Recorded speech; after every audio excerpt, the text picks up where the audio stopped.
A day in my life as a content creator. Hello guys! Another day, another video na naman nga tayo.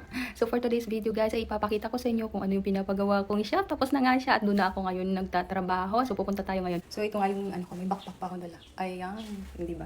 Kasi nandyan yung laptop, yung ano. So tara, punta tayo. Sasama ko kayo. Nog!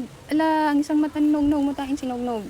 Paglabas nga ng aming bahay guys, ayan, makikita mo ay simbahan sa harap namin. Tapos sa kaliwa ay dagat. Tapos dito sa kanan ay papunta doon sa aking pinagawang shop na dating tindahan nga ni mama ng dry goods. Ayan, dati niya yung tindahan pero nandun pa rin ngayon yung pangapaninda niya. Bali, hinati lang namin at doon sa gitna yung aking shop. Alam niyo ba guys na matagal na tong negosyo ko. 2024 pa ako nagsimula, August yata or November.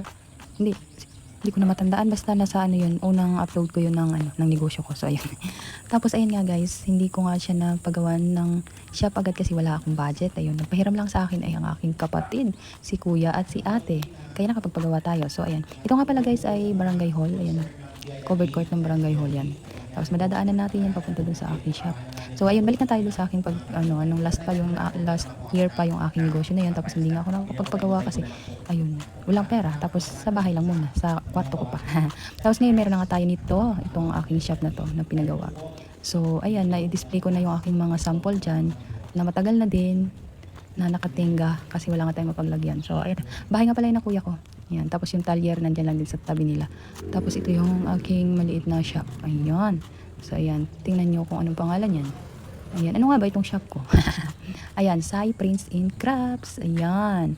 Tapos ay may basurahan tayo dyan. Tapos pagpasok mo, ito daw yung oras ko. Ayan. Nang open. Tapos ayan, yan, maliit lang yung ano ko guys. May school supplies nga pala tayo. So ang gusto mong bumili ay bumili na. Tapos gusto mong pagawa niyan ay magpagawa na kayo. Ayan. So, ayan guys, ito nga yung aking space. Yan, na dating nasa loob ng kwarto lang at ito na siya ngayon. Tapos si Papa, yan, may rayuma.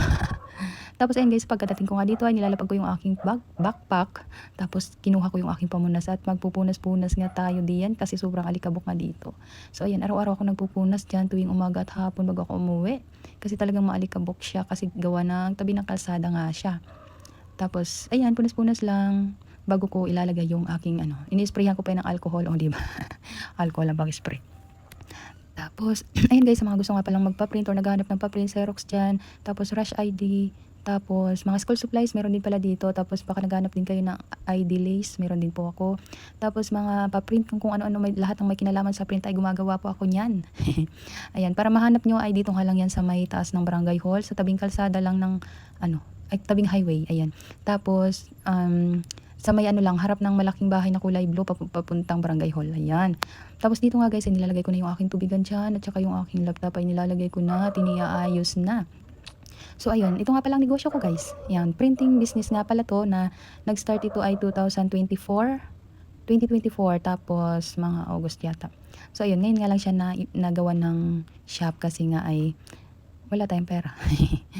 So ngayon ay dito na po ako matatagpuan, hindi na po sa bahay. At yun lang, maraming salamat sa panonood. Bye!